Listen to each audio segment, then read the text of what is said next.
സർക്കാർ രൂപീകരണ സാധ്യത ഇന്ത്യ മുന്നണിയും തേടുന്നുണ്ട്. തിരക്കിട്ട് ചർച്ചകളിലേക്ക് ഇല്ലെന്ന് ചില നേതാക്കൾ സൂചന നൽകുന്നുണ്ട്. ഇന്ന് വൈകിട്ടാണ് ഇന്ത്യ മുന്നണിയുടെ യോഗം ചേരുന്നത്. മല്ലികാർജ്ജുൻ ഖാർഗെയുടെ വസതിയിൽ ചേരുന്ന യോഗത്തിൽ പ്രതിപക്ഷ പാർട്ടി നേതാക്കളൊക്കെ പങ്കെടുക്കും. മുന്നണി കൺവീനറായി ശരത് പവാറിനെ തെരഞ്ഞെടുത്തേക്കും. അതേസമയം NDA മുന്നണിയിലെ ഘടകകക്ഷികളുമായി ചർച്ചകൾക്കുള്ള സാധ്യതയും ഇന്ത്യ മുന്നണി നേതാക്കൾ തേടുന്നുണ്ട്. ഞങ്ങൾ ഇന്ന് വൈകുന്നേരം 6 മണിക്ക് ഇന്ത്യ സഖ്യത്തിൻ്റെ പ്രധാന നേതാക്കളെല്ലാം യോഗം ചേരുന്നുണ്ട്. അവിടെ വെച്ച് ഇന്നലെയും ഇന്നുമൊക്കെയായി നമ്മൾ പരസ്പര ആശയവിനിമയങ്ങൾ നടത്തിയിട്ടുണ്ടായിരുന്നു. അവിടെ വെച്ച് എന്താണ് ചെയ്യേണ്ടതിനെക്കുറിച്ച് കൃത്യമായ ബോധമുണ്ടാക്കി മുന്നോട്ട് പോകാനാണ് തീരുമാനം. പറഞ്ഞാൽ 2 മണ്ഡലവും അദ്ദേഹത്തിന് ഏറ്റവും പ്രിയപ്പെട്ട മണ്ഡലം തന്നെയാണ്. 2 മണ്ഡലവും വയനാടായാലും റായ്ബറേലി ആയാലും. അപ്പോൾ മാത്രമല്ല ഇതിൻ്റെ പഴയ മണ്ഡലമായ അമേത്തിയും. ഈ വക സാഹചര്യങ്ങളിലും കോൺഗ്രസിൻ്റെ പ്രവർത്തക സമിതി അടുത്ത യോഗം കൂടും. അത്തരം കാര്യങ്ങളൊക്കെ തന്നെ പിന്നെ പാർലമെൻ്ററി പാർട്ടി MP-മാരുടെ യോഗം ഉണ്ടാവും. അപ്പോൾ അതിനൊക്കെ തീരുമാനം എടുക്കുന്ന ഫോറത്തിൽ വെച്ച് തീരുമാനം. तो कहीं भी जो है आप देखिएगा एक चीज़ तो साफ हो गया कि जो मोदी जी की बात करते थे कि मोदी फैक्टर वो ख़त्म हो गया. भाजपा जो है मेजॉरिटी से दूर चली गई है. जो सहयोगी हैं अब उन पर डिपेंडेंट है. और हम लोग तो खुशी है इस बात की कि भाई चलो हम लोग जो संविधान लोकतंत्र रोकने बचाने का जो प्रयास था उसमें हम लोग जो है काफ़ी हद तक कामयाब हुए. अब हमारी यही उम्मीद है कि जो भी नई सरकार बने. എന്തൊക്കെയാണ് ഇന്ത്യ മുന്നണിയുടെ അടുത്ത നീക്കങ്ങൾ? ബൽറാം നെടുങ്ങാടിയാണ് ഡൽഹിയിൽ നിന്ന് കൂടുതൽ വിവരങ്ങൾ നൽകാൻ ചേരുന്നത്. ബൽറാം, സർക്കാർ രൂപീകരണ ചർച്ചകളിലേക്ക് തിടുക്കത്തിൽ ഇറങ്ങേണ്ടതില്ല എന്നൊരു സൂചന KC വേണുഗോപാലിൻ്റെ വാക്കുകളിലുണ്ട്. എടുത്തുചാടിയൊന്നും ചെയ്യില്ല എന്നത്. എന്നാലും അത്തരം സാധ്യതകളുണ്ടെങ്കിൽ തേടുമെന്നാണ് ഇപ്പോൾ തേജസ്വി അത് വിശദീകരിക്കുന്നത്. എന്താണ് ഇന്ത്യ മുന്നണിയുടെ അകത്ത് നടക്കുന്ന ചർച്ചകളുടെ ഒരു സ്വഭാവം? ഏതെങ്കിലുമൊക്കെ ഘടകകക്ഷികളെ പുതുതായി അല്ലെങ്കിൽ പാർട്ടികളെ പുതുതായി അവരുടെ ഭാഗത്തേക്ക് കൊണ്ടുവരാൻ കഴിയുമെന്ന പ്രതീക്ഷയുണ്ടോ? അത്തരത്തിലുള്ള എന്താണ് ഈ പറയുന്ന ചർച്ചകൾ നടക്കുന്നുണ്ടോ അടിത്തട്ടിൽ?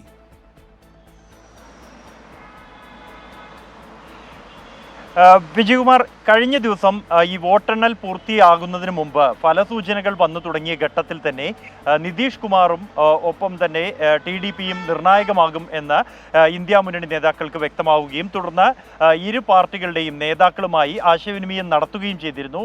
എന്നാൽ നിലവിൽ തന്നെ NDAയുടെ ഭാഗമാണ് JDUവും TDPയും. അതുകൊണ്ട് തന്നെ ഈ നേതാക്കൾ തങ്ങളുടെ നിലപാട് ഈ ഒരു ഘട്ടത്തിൽ വ്യക്തമാക്കി കഴിഞ്ഞിരിക്കുകയാണ്. ഇന്ന് ഡൽഹിയിലെത്തി NDA പിന്തുണ നേരിട്ട് തന്നെ അറിയിക്കാൻ തന്നെയാണ് ഇരു നേതാക്കളുടെയും നീക്കം. അതുകൊണ്ട് തന്നെ ഉടൻ ഒരു സർക്കാർ രൂപീകരണം സാധ്യമാകില്ല എന്ന ഒരു പശ്ചാത്തലം ഇന്ത്യ മുന്നണിക്ക് മുന്നിലുണ്ട്. അതുകൊണ്ട് ഈ കാര്യം തന്നെയാണ് KC വേണുഗോപാലിൻ്റെ വാക്കുകളിൽ പ്രതിഫലിച്ചതും.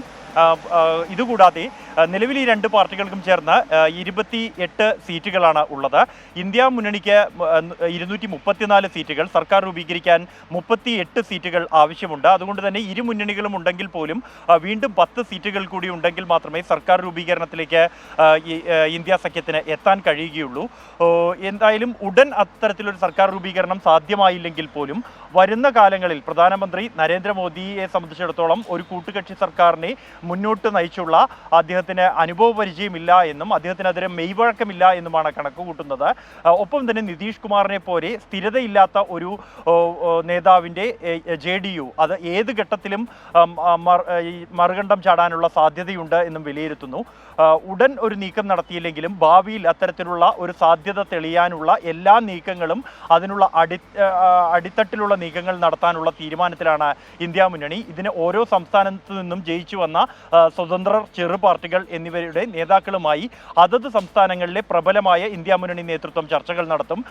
ചന്ദ്രശേഖർ ആസാദ് അടക്കമുള്ള ചിലരുമായി ഇതിനകം തന്നെ ആശയവിനിമയം നടത്തി കഴിഞ്ഞു എന്നാണ് നമുക്ക് ലഭ്യമാകുന്ന വിവരം എന്നുള്ളത്. ഒപ്പം തന്നെ ഇന്ത്യ മുന്നണിയുടെ ഈ തെരഞ്ഞെടുപ്പ് പ്രകടനം സംബന്ധിച്ചുള്ള പ്രാഥമിക അവലോകനം ഇന്നത്തെ യോഗത്തിൽ മല്ലികാർജ്ജുൻ ഖർഗെയുടെ നേതൃത്വത്തിൽ വിളിച്ച യോഗത്തിൽ ഉണ്ടാകും. ഇതുകൂടാതെ മുന്നണിയുടെ കൺവീനർ അടക്കമുള്ള സ്ഥാനങ്ങൾ സംബന്ധിച്ചുള്ള തീരുമാനത്തിലേക്കും ഇന്നത്തെ യോഗത്തിൽ എത്തിയേക്കും എന്നുള്ളതാണ് സൂചന. ഉത്തർപ്രദേശിൽ പ്രതീക്ഷിച്ചതിലും മികച്ച വിജയം കാഴ്ചവെക്കാൻ കഴിഞ്ഞു എന്നുള്ളത് തന്നെയാണ് മുന്നണി വിലയിരുത്തുന്നത്. അതേസമയം പ്രതീക്ഷിച്ച ഒരു വിജയത്തിലേക്ക് എത്താതിരുന്ന സംസ്ഥാനങ്ങൾ ഏതൊക്കെ, അവിടെ എന്താണ് പ്രതിബന്ധമായത് തുടങ്ങിയ കാര്യങ്ങളെല്ലാം തന്നെ അവലോകനം ചെയ്യുകയും തുടർ നീക്കങ്ങൾ അത് NDAയിലെ ഘടകകക്ഷികളെ പോലും അടർത്തിയെടുക്കുന്നതോ ഇതിനുള്ള സാധ്യതകൾ തേടുക എന്ന് തന്നെയാണ്. അതിനുള്ള തന്ത്രങ്ങൾ ഇന്നത്തെ യോഗത്തിൽ ആവിഷ്കരിക്കുമെന്നാണ് നേതൃത്വം നൽകുന്ന സൂചന. വൈകിട്ട് 6 മണിക്ക് ഹോട്ടൽ അശോകയിൽ വെച്ചാണ് ഈ യോഗം ചേരുക എന്നാണ് നേതൃത്വം അറിയിക്കുന്നത്. വിജയകുമാർ.